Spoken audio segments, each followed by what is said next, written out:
The rattle of a milk float at 5:30 in the morning, the smell of chip fat and vinegar wafting through the high street, the sound of a Betamax rewinding in the front room. If you were there, you know exactly what I'm on about. We've dug up 20 things from 80s Britain that have completely vanished, and some of them might just break your heart a little. Before McDonald's conquered every town centre, there was Wimpy. Proper British fast food with a knife and fork, if you can believe it. You'd sit down at a Formica table, order a bender in a bun or a quarter pounder, and someone would actually bring it to you on a plate. It felt posher than it had any right to be, with tomato ketchup in glass bottles and paper napkins in metal dispensers. The brown sauce lived on every table, and the chips, well, they were proper chips, not fries. Wimpy was where you went for your first date, where you celebrated passing your driving test, where you took the kids on a Saturday afternoon. By the late 80s, the golden arches were taking over, and Wimpy quietly faded from the high street. A few are still knocking about, but nothing like the hundreds that once dotted Britain. It was fast food with a bit of dignity, and we took it completely for granted. In the great format war of the 80s, Betamax lost, but not before thousands of British households invested in what was genuinely the superior technology. Sony's Betamax produced a sharper picture and better sound than VHS, but the tapes were smaller and more expensive. More importantly, the film studios backed VHS, and that was that. If your family had a Betamax, you were stuck renting from a tiny section at the back of the video shop, and you couldn't swap tapes with your mates. By the mid-80s, it was clear which way the wind was blowing, but some people stubbornly held on, convinced quality would win out. It didn't. Betamax recorders gathered dust in lofts across Britain, a monument to backing the wrong horse. The bitter irony? Everyone now agrees Betamax was the better format. Just 20 years too early to matter. Those heavy glass bottles with the marble stopper delivered right to your door by the Corona man. It wasn't just lemonade and orangeade, it was a weekly ritual. Kids would fight over who got to push the marble down, and returning the empties felt like you were doing something important. The bottles clinked in their crates as the lorry pulled away, and the whole street knew when the Corona van was coming. It was cheaper than buying from the shop, and somehow it tasted better, probably because it came in glass and felt special. Flavors like cream soda, dandelion and burdock, and American cream soda were staples at birthday parties and Sunday dinners. By the late 80s, the service was dying out, unable to compete with supermarkets selling plastic bottles by the gallon. The Corona lorries vanished, the bottles disappeared, and a little piece of community went with them. Yes, the classic red phone box still exists in tourist spots, but in the 80s, they were everywhere and actually functional. Before mobiles, if you were out and needed to make a call, you found a phone box. You'd queue in the rain, feed it 10-pence coins, press button A, and pray the person you were calling was actually home. They reeked of stale cigarettes, and the directories were always ripped out, and the receiver was often sticky with something you didn't want to think about. But they were essential. You'd arrange to meet someone at a certain time, and if they didn't show, you'd ring home from the nearest box. Teenagers would spend hours in them, chatting to their sweethearts while a queue formed outside. Phone boxes were meeting points, lifelines, and occasionally shelters from the rain. Now they're museums, defibrillator stations, or miniature libraries. The 80s were the last decade they actually mattered. This one's hard to explain to anyone under 40, but in the 80s, news didn't break in real time. If something major happened during the day, you'd find out that evening on the 9 o'clock news, or you'd read about it in tomorrow's paper. There was no Twitter, no notifications, no rolling news channels at first. Events unfolded slowly. When the Brighton bombing happened in 1984, people woke up the next morning to find out. When Maradona scored the Hand of God goal in 1986, British fans had to wait hours to see it replayed properly on Match of the Day. There was a strange calmness to it all. The world didn't feel like it was on fire every second of every day. You consumed news in chunks, processed it, and moved on. Now we're drowning in information every minute, and honestly, sometimes the 80s way felt healthier. Ignorance wasn't bliss, but it was certainly less exhausting. C&A was the dependable heart of British fashion for decades. Not too posh, not too cheap, just solid wearable clothes for the whole family. Your mum bought your school uniform there, your dad got his work shirts, and if you needed something smart for a wedding, C&A had you covered. The stores were massive, with multiple floors and those satisfying pneumatic tubes that whooshed your payment to the cash office. In the 80s, it was still thriving, competing with Marks and Spencer and British home stores for the hearts and wallets of Middle Britain. The carrier bags were bright red and white, instantly recognizable, and getting something new from C&A felt like a proper treat. But by the end of the 90s, it was all over. The last UK stores closed in 2001, and a generation mourned quietly. It wasn't flashy or trendy, but it was ours, and it did the job without any fuss. Sometimes that's all you need.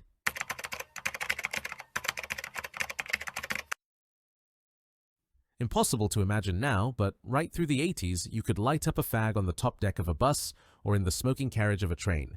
In fact, most public transport had designated smoking areas, and no one batted an eyelid. The upper deck of a double-decker was a fog of embassy and silk cut, and you'd come home reeking of it even if you didn't smoke. Trains had smoking compartments with windows that never quite opened enough to clear the air. Families would deliberately avoid those carriages, but smokers defended their right fiercely. Ashtrays were built into the armrests, and conductors would walk through clouds of smoke without complaint. The ban came gradually, first on the underground in the late 80s after the King's Cross fire, then spreading across all public transport by the early 90s. Looking back, it's mad that we all just accepted it. But at the time, it was normal. The 80s were the last hurrah for lighting up wherever you pleased.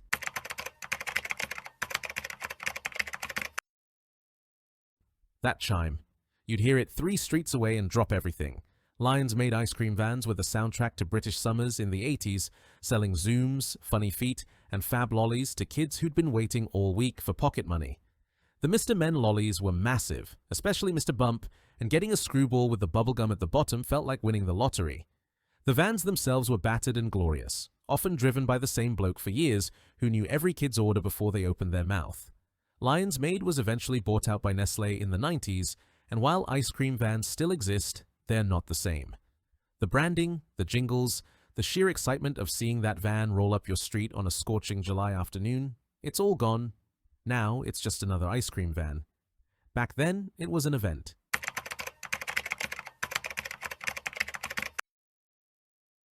Libraries in the 80s weren't just about books. They were warm, quiet refuges where pensioners read newspapers, students revised for O-levels, and kids discovered Roald Dahl for the first time. The smell of old paperbacks, the strict librarians who'd give you a death stare for whispering, the wooden card catalogs you'd flick through to find what you wanted, it was all part of the ritual. Borrowing was free, but if you brought a book back late, you'd pay a few pence in fines, counted out on the desk with quiet shame. Libraries ran reading groups, children's storytime sessions, and even record lending services, where you could borrow vinyl albums for a week. They were the internet before the internet, a portal to knowledge and entertainment for anyone who walked through the door. Funding cuts and the digital revolution have hollowed them out. Hundreds have closed, and those that remain are shadows of their former selves. The 80s were the last decade when the library was the center of every community.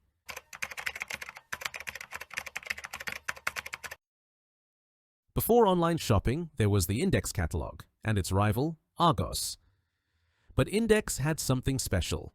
You'd sit on the sofa with a cup of tea, flicking through hundreds of pages of toys, gadgets, furniture, and clothes, dreaming about what you'd buy if you won the pools. Everything had a product code, and you'd fill out a little slip, queue up at the store, and wait while someone fetched your item from a mysterious warehouse out back. Index was huge in the 80s, with stores in nearly every town. Kids would memorize the page numbers of the toys they wanted for Christmas, and parents would budget carefully, spreading payments over weeks using Index's credit scheme. It felt modern and efficient, and honestly, it was the closest thing we had to Amazon. But Argos was faster, slicker, and more aggressive, and by the early 90s, Index was in trouble. The last stores closed in the mid-90s, and the brand vanished. It's barely remembered now, but in the 80s, Index was everywhere.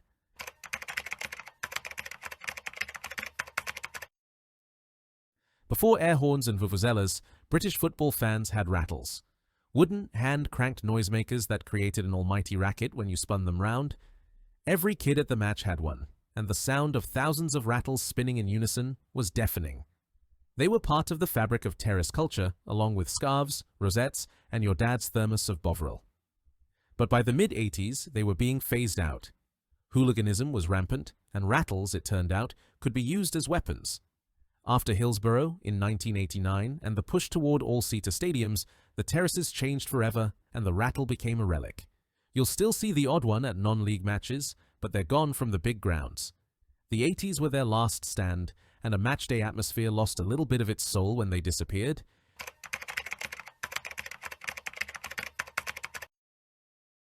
This isn't a thing you could hold, but it's something that's vanished just as surely. In the 80s, if you arranged to meet your mate at Woolworths at 2:30, you turned up at 2:30. No texting to say you were running late, no ringing to cancel last minute. You made a plan and you stuck to it, because if you didn't, the other person would just be stood there like a lemon, wondering where you were. People were more reliable because they had to be. You couldn't just fire off a quick, "sorry, can't make it" from your phone. Breaking plans meant someone wasted their afternoon, and you'd feel genuinely guilty about it. There was a respect for other people's time that's eroded in the mobile age. Now we're all looser with commitments, and honestly, it's made us a bit flakier. The 80s demanded accountability, and looking back, maybe that wasn't such a bad thing.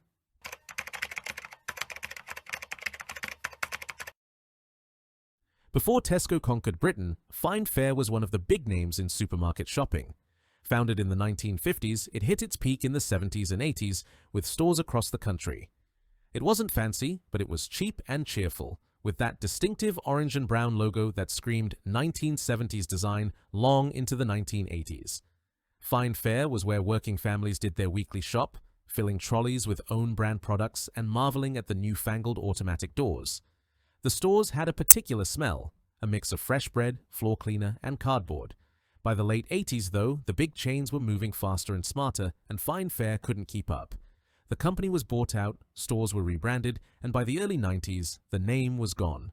For a generation of Brits, though, Find Fare was Saturday morning shopping, and losing it felt like losing a little piece of normality.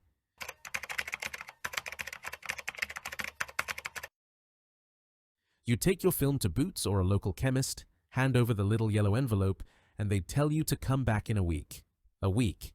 You had no idea if your photos had even come out until you picked them up, paid your £3 or £4, and nervously opened the packet.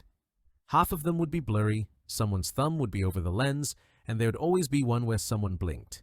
But when you got a good one, it felt brilliant. You'd order double prints, hand them out to your mates, stick them in an album with those corner sticky things. Photos were precious because they were rare. You didn't take 500 pictures of the same thing like people do now. You had 24 or 36 shots on a roll, and you made them count. The anticipation of waiting a week, the disappointment of a ruined holiday snap, the joy of a perfect family portrait, it was all part of the process. Instant photos exist now, but they've lost that magic.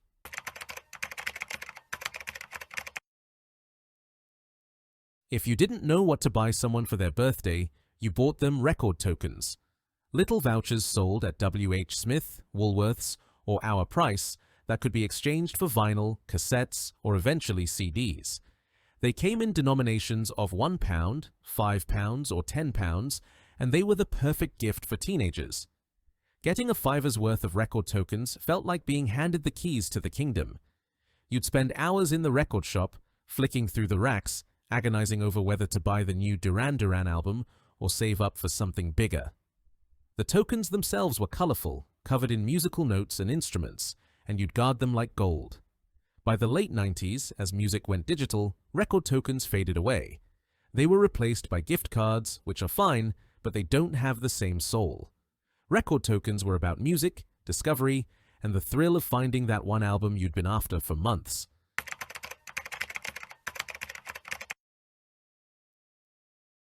Before Channel 4 existed, ITV was the only alternative to the BBC, and they took children's programming seriously.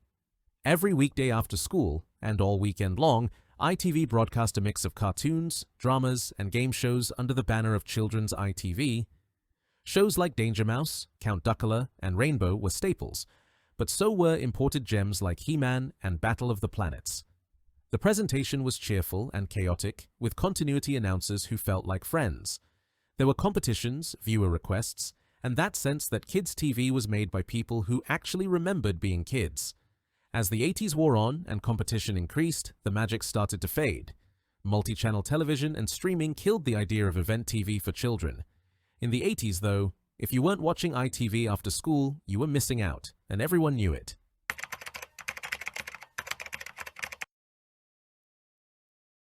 This sounds odd, but hear me out.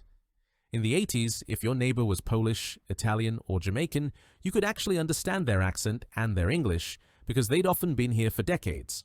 Communities were settled and people had time to integrate properly. Now, with rapid migration and less stable housing, your neighbors change every year or two, and building that connection is harder. In the 80s, you knew the family next door. You'd borrow a cup of sugar, take in their parcels, keep an eye on their house when they went on holiday. There was trust, built over years of shared streets and shared experiences. It wasn't perfect, racism and suspicion existed, but there was a rhythm to community life that's been lost. People move more, work longer hours, and stay inside more. The 80s were the last decade when street-level community felt alive in most of Britain. It's nobody's fault, but it's gone, and we're lonelier for it.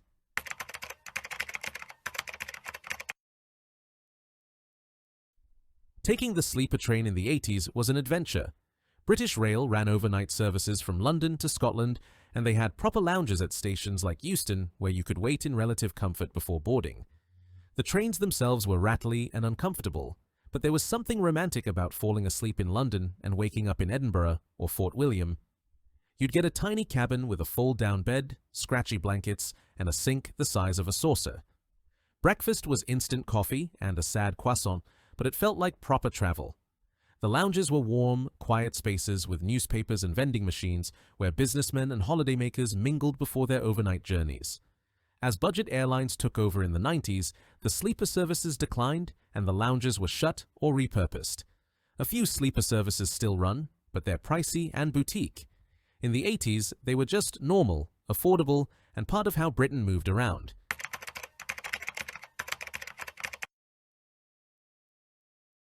You didn't pump your own fuel in the 80s, not usually anyway. You'd pull up to the pump, and an attendant in overalls would come out, ask how much you wanted, fill your tank, check your oil and your tires if you asked nicely, and take your payment. Full service every time, and it didn't cost extra. It was part of the ritual of driving. You'd sit in your car, engine ticking over, while someone else did the work. Some stations were already moving towards self-service by the mid-80s, and by the 90s, attendants were rare. Now they've vanished entirely, except at a handful of old-fashioned garages in the middle of nowhere. We're more independent, but we've lost that human interaction, that small moment of service and politeness. The 80s were the last time filling up your car felt like a social experience.